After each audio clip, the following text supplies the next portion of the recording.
Et donc là, c'est le premier badge. Est-ce que vous comprenez, pardon, Dieu sait si vous êtes méchant souvent à l'égard de Vladimir Poutine, est-ce que vous comprenez quand lui raconte, il y avait les jeunes Saint-Pétersbourgeois qui va au centre du KGB à Saint-Pétersbourg et qu'il y a une forme d'exaltation de pouvoir entrer au KGB, est-ce que vous avez ressenti ça à un moment? Tout à fait. Ça, on peut le comprendre parce que du temps de l'Union soviétique, la propagande était telle qui était très bien faite.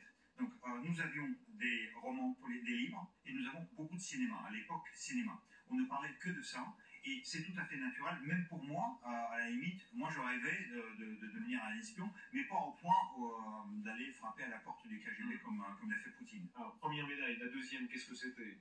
Donc après, c'est le badge de l'Institut Andropov. Quand j'ai terminé.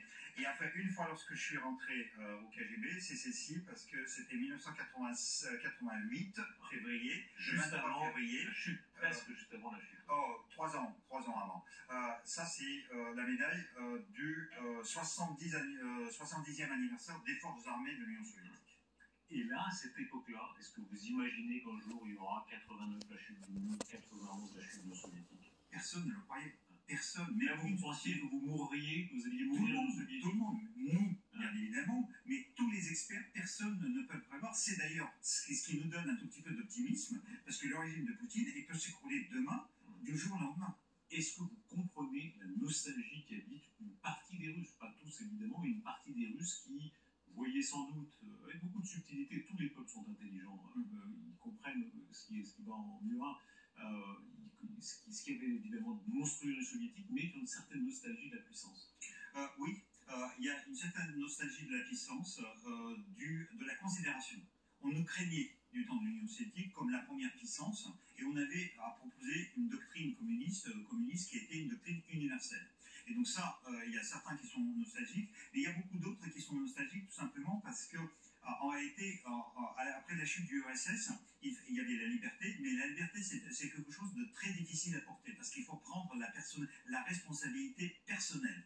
Et donc, il y en a beaucoup qui préfèrent avoir un État autoritaire, un État paternaliste, parce que comme ça, vous ne réfléchissez pas, on vous donne l'ordre, vous l'exécutez. Alors, vous avez été actif pour recruter, ou tenter de recruter des agents et des agentes, notamment français et françaises. Une personne en particulier, c'est Valérie Pécresse, l'ancienne candidate à la présidentielle, qui à l'époque était toute jeune, elle était dans une sorte de stage à Moscou, à l'ambassade. Alors il faut dire tout de suite qu'il y a deux versions, pas tout à fait identiques, la vôtre et la sienne, mais enfin en gros beaucoup de choses se rapprochent quand même.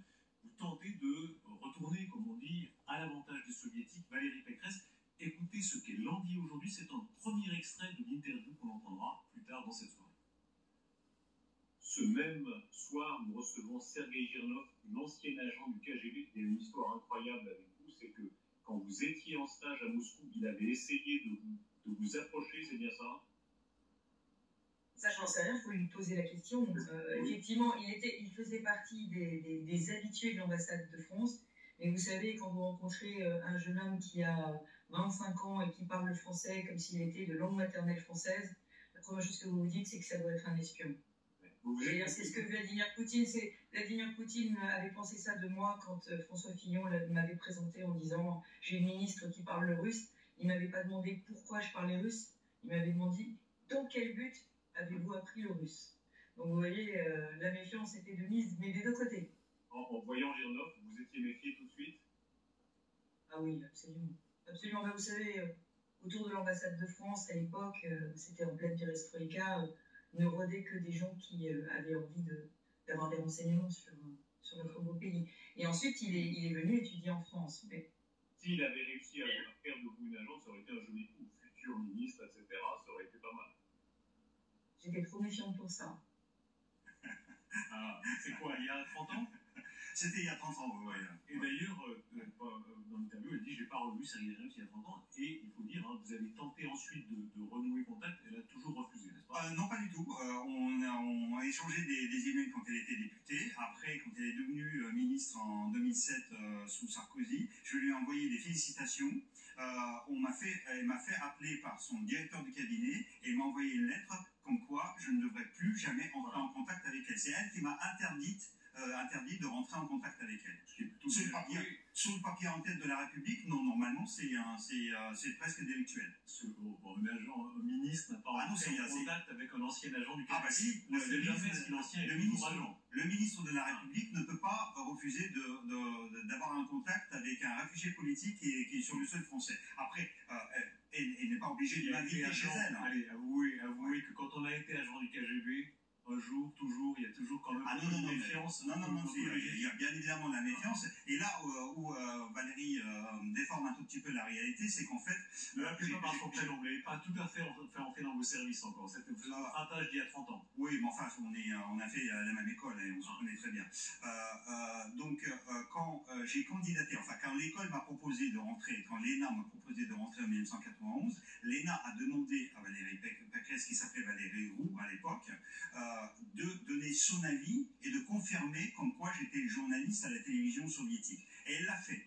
Maintenant, il dit qu'elle a compris tout de suite que j'étais du KGB. Si elle a compris que j'étais au KGB, pourquoi je suis après rentré à l'ENA? On lui reposera la question, effectivement, mais ce qui est révélateur, c'est à quel point vous étiez chargé d'infiltrer. Et évidemment, l'ENA, c'était une pépinière de talent. Parce qu'évidemment, alors il y a Valérie Pécresse qui est devenue ministre, mais il y a plein d'autres gens, il aurait pu être plus si elle avait été élue, il y a plein d'autres gens que vous avez essayé comme ça d'approcher. Mais bien évidemment, mais ce qui nous intéressait, c'est même pas une question de talent. L'ENA, c'est la pépinière de haute administration, de la haute administration, et c'est elle qui a fourni aussi 4 présidents, plusieurs, au-delà d'une douzaine de premiers ministres, plusieurs dizaines de ministres. Qui est-ce que vous avez tenté d'approcher? Tous les gens qui étaient dans la promotion, qui étaient dans ma promotion, dans la promotion, tous ceux que je croisais dans les murs de l'école. Et vous avez eu des réussites? Ça, personne ne peut le savoir. Vous? Personne ne peut le savoir. Dans quel sens? Dans le sens que c'est l'histoire qui nous le dira. Vous avez peur parfois de donner certains secrets, alors petits, grands secrets, mais enfin quand on a été agent, il y en a. J'ai pour principe, par exemple, de ne jamais dire les noms des personnes avec lesquelles j'ai fait mon service au sein du KGB. Ce qui fait que... Parce que là, vous seriez en danger? Ce n'est pas une question de danger, c'est une question d'honnêteté. C'est pour ça d'ailleurs, si vous regardez le site du SPR, le service d'espionnage, il ne consacre absolument rien, il ne traite pas de traître. Sergueï-Orlov, vous avez mentionné le mot traître. Tout à l'heure, vous disiez mensonge. Est-ce que là, il n'y a pas d'autre part un pieux mensonge, c'est-à-dire dans votre monde, si on donne, entre guillemets, même 30 ans après, le nom de l'ancienne agence, ce serait une trahison, vous seriez en danger de mort? C'est pas un danger de mort, mais ce serait une trahison, donc du coup, je peux être condamné par contumace en Russie, oui. Même si je m'en fous parce que j'ai le statut de réfugié, et de toute façon, je crois que je l'ai vu, à Londres, certaines théières peu nourries avec des éléments nucléaires. On s'en fout pas quand on est non, mais parce que en réalité, par exemple, les Litvinenko, c'était différent. Il y avait une histoire personnelle entre les Litvinenko et Poutine. Enfin, moi aussi j'ai une histoire, mais je crois qu'il ne me considère pas, il ne veut pas me considérer, il ne veut pas me donner en fait le parce qu'il n'a pas entendu votre livre, l'engrenage chez Michel. Mais plus sérieusement, l'idée que dans ces services-là, le traître, on le tue, il y a quelque chose de très assumé chez les Russes et d'autres, mais chez eux, alors c'est très frappant, c'est extrêmement net. Ça, c'est encore un mensonge de M. Poutine, parce que lui, c'est un traître. Parce que M. Poutine, quand l'Union soviétique se disloquait, il aurait dû prendre les armes d'un officier supérieur du KGB pour défendre l'URSS, le KGB et le Parti communiste. Il l'a pas fait. Donc c'est un traître. Aujourd'hui, Vladimir Poutine donne des signes extrêmement frappants en Occident sur la Biélorussie. La Biélorussie, c'est ce pays déjà vassal de la Russie, pardon, mais qui est au nord de l'Ukraine, où Vladimir Poutine dit on va s'implanter un peu plus en substance pour répondre à l'Occident. Quel est le sens de cela?